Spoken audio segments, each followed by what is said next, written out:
سائنسی اعتراضات کے اوپر یہ سیریز کی پہلی کڑی شروع کر رہے ہیں اور آپ نے اس ویڈیو کو اینڈ تک لازم دیکھنا ہے تاکہ آپ کو بات سمجھ آ جائے۔ ایک بالکل نئی اپروچ ہے کیونکہ مینٹل جمناسٹک سے ہم بالکل بھی کام نہیں لیں گے اور اینڈ پہ آپ مطمئن بھی ہو جائیں گے انشاءاللہ، کیونکہ مینٹل جمناسٹک ایک ایسی چیز ہے جس کے ذریعے یوں محسوس ہوتا ہے کہ ہمارے مذہب میں ایک بات آ گئی ہے، اب ہم نے اس کو سائنس کے ذریعے صحیح ثابت کرنا ہے، تو ہم اس کے لیے اپنا دماغ گھماتے پھراتے ہیں، لیکن ہم اس سیریز میں ایسا بالکل بھی نہیں کریں گے اور آپ کو اطمینان بخش ایک چیز آپ کے سامنے آ جائے گی۔ آج ہم قرآن کی سورہ نمبر 91 کا مطالعہ کریں گے، جس کو سامنے رکھ کر اکثر ملحدین کہتے ہیں کہ قرآن میں جیو سینٹرلزم بیان کر دیا گیا ہے۔ جیسا کہ قدیم زمانے میں لوگ زمین کو کائنات کا مرکز سمجھا کرتے تھے، قرآن نے بھی وہی بیان کر دیا ہے۔ شروع کرتے ہیں اللہ کے نام سے جو بہت مہربان اور نہایت رحم کرنے والا ہے۔ ایک سچا طالب علم جب کسی بھی کتاب کا مطالعہ کرتا ہے تو اس سے پہلے اس کا موضوع دیکھتا ہے کہ یہ کتاب کس موضوع پر لکھی گئی ہے، اس کے مقاصد کیا ہیں اور اس کا سبجیکٹ میٹر کیا ہو سکتا ہے۔ ہم دنیا کی تمام کتب کے ساتھ یہی رویہ رکھتے ہیں، لیکن جب ہم مذہب میں داخل ہوتے ہیں تو اس کو ایک دوسرے طریقے سے جانچنے کی کوشش کرتے ہیں۔ اس رویے کی وجہ سے بہت سی غلط فہمیاں جنم لے لیتی ہیں۔ مثلاً جب ہم اردو کی کتاب کا مطالعہ کرتے ہیں تو نظم پڑھتے ہوئے ہم اس کو سائنس نہیں بلکہ ادب کی نظر سے دیکھتے ہیں۔ اس میں ایک شاعر وہی بات بیان کر رہا ہوتا ہے جو ایک عام آدمی اپنی آنکھوں سے دیکھ رہا ہوتا ہے، اور اس کو ضمنی طور پر زیر بحث لا کر اصل موضوع کو اجاگر کرنے کی کوشش کی جاتی ہے۔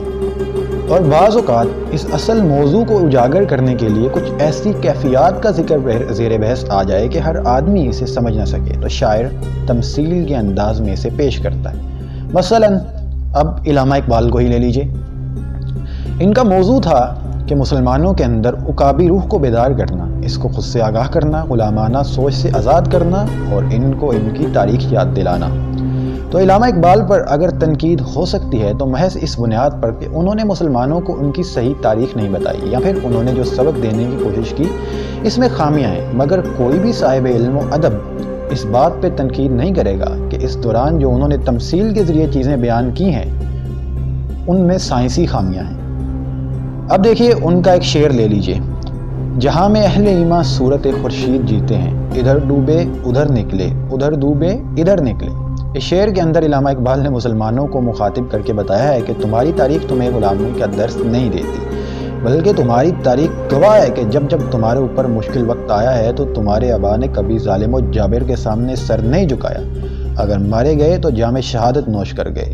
دوسرے جہاں میں طلوع ہو گئے، اگر غازی ہوئے تو یہیں دنیا میں ان کا تخت مقدر ہوا۔ مگر اس شعر کو اٹھا کر کوئی بولے کہ علامہ اقبال نے سائنسی غلطی کر دی ہے کیونکہ خورشید تو کبھی طلوع ہی نہیں ہوا کرتا، نہ کبھی ڈوبا کرتا ہے، تو یقیناً ہم ایسے شخص کو پاگل خانے جمع کروا دیں گے، کیونکہ شعر کا مقصد سورج کی گردش نہیں بلکہ مسلمانوں کی تاریخ تھی، مگر جس چیز کو خوبصورتی سے پیش کرنا تھا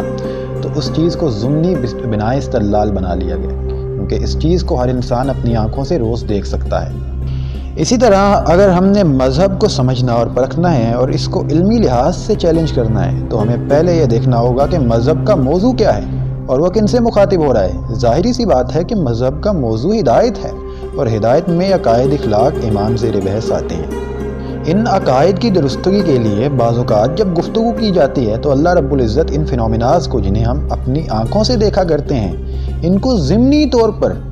بنا استدلال بنا لیتے ہیں اور استدلال قائم کرتے ہیں کہ جس سے ایک نہایت خوبصورت انداز سے بھی بات ہو جاتی ہے اور اصل پیغام جو کہ ہدایت سے متعلق ہوتا ہے وہ بھی مخاطبین تک پہنچ جاتا ہے۔ مگر اس چیز کو جو کہ ضمنی طور پر اصل مدعے کی دلالت کے لیے تمثیلی طور پر پیش کی جا رہی ہوتی ہے، اس کو لغوی معنی میں بھی لے جائیں تو بھی غلط نہیں ہوتی، کیونکہ نازل کردہ کتاب اللہ رب العزت کی، مگر ایک سچا طالب علم کبھی بھی ضمنی تمثیل کو زیر بحث نہیں لاتا، کیونکہ وہ جانتا ہے کہ اس جگہ موضوع یہ نہیں ہے بلکہ یہ تمثیل کا بیان ہے۔ اتنا لمبا اصول اس لیے بیان کر دیا گیا ہے کہ ہم یہ پوری سیریز میں یہ چیز بار بار بیان نہیں کر سکتے، اس وجہ سے ایک بار بیان کر دیا گیا ہے تاکہ اس کی روشنی میں آگے بھی چیزوں کو سمجھ سکیں۔ تو چلیے چلتے ہیں سورہ شمس کی جانب۔ اس کا میں اردو ترجمہ آپ کے سامنے رکھوں تو اس کی پہلے 10 آیات میں آپ کے سامنے رکھتا ہوں۔ گواہ ہے سورج اور اس کا چڑھنا، چاند کے اس کا پیچھا کرنا، گواہ ہے دن